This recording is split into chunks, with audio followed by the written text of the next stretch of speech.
Happy Father's Day.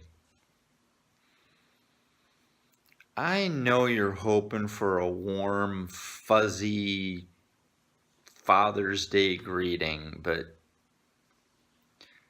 fathers are going to have a real difficult day today because it's bad enough that there's thousands of fathers out there on a daily basis trying to get an ounce of media attention to the fact that millions and millions of children are being abused by our own federal government. But on top of that, we're now basically mocked by the fact that a couple thousand refugees at the border have been removed from their parents. The government has been removing American children from American parents in the family court system now since 1998. They have spent billions upon billions of dollars. The states get kickbacks directly for the removal of a parent. I don't know how to make it any clearer. I've got 80 seconds of video that you can watch at the end of this thing that will clearly show you exactly what Title 4D is doing and how it's destroying families all across the country. I don't want to belittle what's going on with the immigration thing. I think atrocities to human beings anywhere is horrid.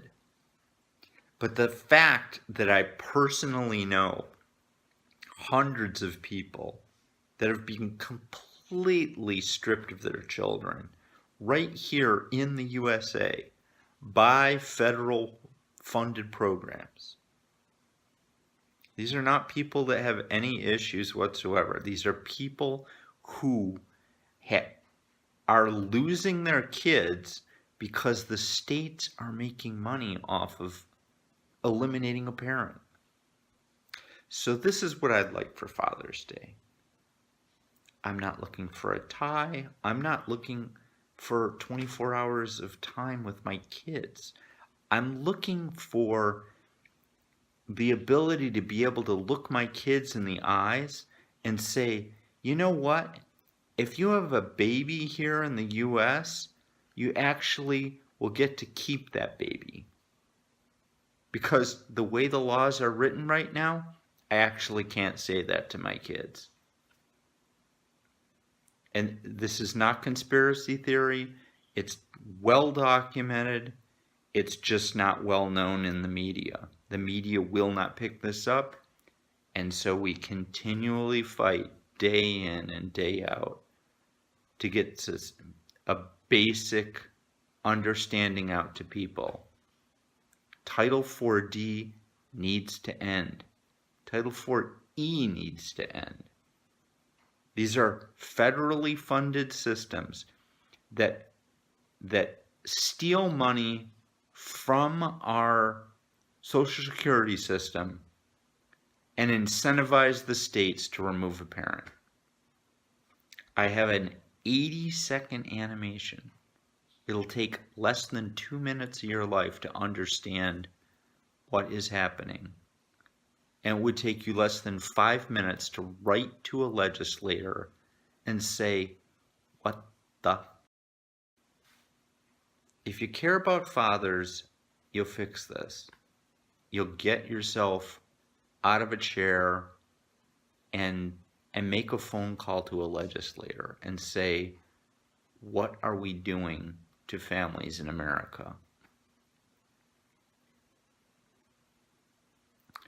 I'm sorry that I don't have a warm, fuzzy Father's Day greeting, but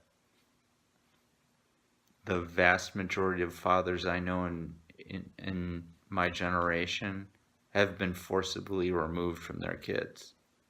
So it is what it is. Thanks for your help. Bye. The lifeblood of the state-run court system is unequal custody scenarios. One of the ways this is achieved is through designating a custodial parent and a non-custodial parent. This simple designation implies less custody for one parent, which creates conflict between the parents and sets the stage for child support. A parent who simply elects to give the other parent money for the children is paying child support. However, the state needs child support to be collected within the system to qualify for federal funding. So the family courts actively do whatever they can to issue support orders where the state plays middleman, collecting support, getting matching funds from the federal government, and passing funds to the custodial parent. Of course, the judge also reaps the benefits being paid by the state. At this point, the state, judge, lawyers, and custodial parent are all profiting from federal child support incentives at the expense of the non-custodial parent and his or her relationship with the children. Higher child support figures mean more money for the state. And an easy way to keep child support figures high is minimizing custody for one of the parents. I am Michael Strauss. I'm a family law attorney in Lake and Cook County. I'm also vice president of A Safe Place and secretary of the Family Law Section Council of the Illinois State Bar Association, and I happen to also be the co-author of the Illinois State Bar's resolution against this bill. Currently the state of Illinois gets federal funding and grants, and individuals obviously get state aid. There's very real potential for this state to lose federal funding, and I'm talking millions, possibly hundreds of millions of dollars. What's in the best interest of the kid is not to worry about how much federal dollars we're going to get for food stamps in this country. It's ridiculous.